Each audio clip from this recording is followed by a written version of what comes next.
안녕하세요. 법률정보쇼 최광석 변호사입니다. 오늘은 개명 절차를 이용한 이 부동산 사기 사건 하나를 좀 소개할까 합니다. 우리가 이름을 바꾸는 절차를 바로 개명 절차라고 하는데요. 이 개명 절차를 이용한 실제 사기 사건이 하나 있습니다. 먼저 이 사기 사건의 그 전말은 다음과 같습니다. 천안시 그 신방동 소재 150억 상당의 이 홍길동 씨 소유의 큰 땅이 하나 있었는데요. 이 땅을 가로채기 위해서 사기범 중 그 한 명의 이름을 그 부동산 소유자인 홍길동으로 이렇게 개명을 합니다. 이 토지는 그 저당권과 같은 이 권리 설정 자체가 전혀 없었습니다. 그래서 당연히 대출을 많이 받을 수 있는 장점이 있겠죠.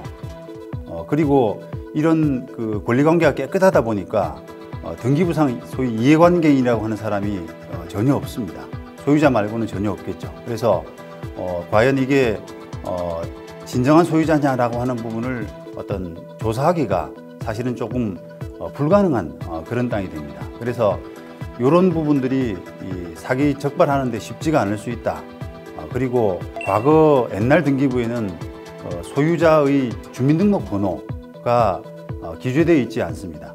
이런 부분까지 종합적으로 해서 이 땅을 범죄 대상으로 정했다고 합니다. 조금 전에 말씀드린 것처럼 과거 등기부에는 이 주민번호 기재가 없습니다. 그래서 범인들은 이름만 바꾸는 그 자체만으로도 등기부상 소유자와 그다음에 범인 간에 어떤 다른 점, 이상한 점 이런 부분들이 발견이 안 되기 때문에 그런 부분들을 활용한 것입니다. 그런데 또 특이한 점은 이런 완벽한 그 범행을 위해서 이 홍길동에서 이 부동산이 사기범 일당들이 만든 어떤 일정 법인 앞으로 한 번 더 이전 등기를 넘기는 이런 수법까지 사용을 했습니다. 홍길동 명의 상태에서 만약에 대출을 받는다라고 하면은 대출 기관에서 과연 진실한 소유자인지 이런 부분을 확인하기 위해서 이 까다로운 심사를 거칠 수가 있습니다. 만약에 그런 심사 과정에서 최근에 홍길동의 어떤 개명 사실 이런 부분들이 또 의심받을 수도 있겠죠.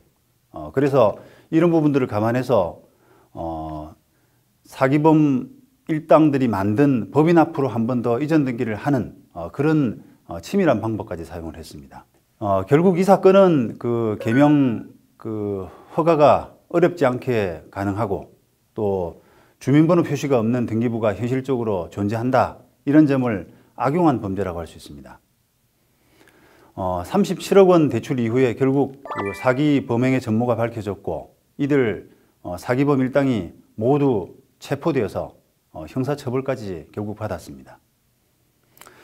자, 그렇다면 그 이 대출에 대한 형사 그 처벌과 별개로 해당 토지의 어떤 소유권 이전 또는 저당권 설정 이런 부분들이 일어났는데 이런 부분들에 대한 민사적인 문제의 처리는 과연 어떻게 될까요? 실제 소유자인 이 홍길동의 의사와 무관하게 이루어진 이런 법인 앞으로 이전 등기가 당연히 원인무효일 것입니다. 따라서 그에 바탕을 둔 그 새마을금고의 저당권 설정도 당연히 무효가 됩니다. 이 새마을금고로서는 등기부를 믿고 거래했지만 우리 그 제도상 이 공신력이 인정되지 않기 때문에 현 제도 하에서는 새마을금고가 보호받지 못합니다.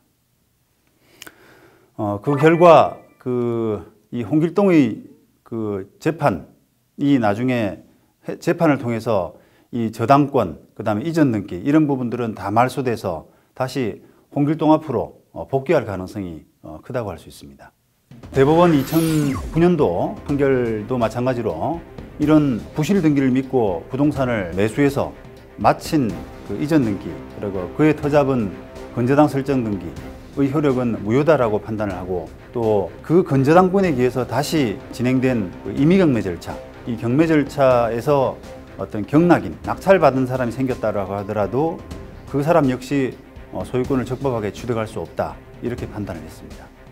결국 이 천안 대출 사기 사건은 현 제도 하에서 새마을금고가 저당권을 상실할 수밖에 없고 그 손해를 사기범 일당에 물을 수밖에 없는 구조인데 아마도 무자력으로 인해서 새마을금고에게 상당한 피해가 돌아갈 수밖에 없는 그런 가능성이 높다고 할 수 있습니다.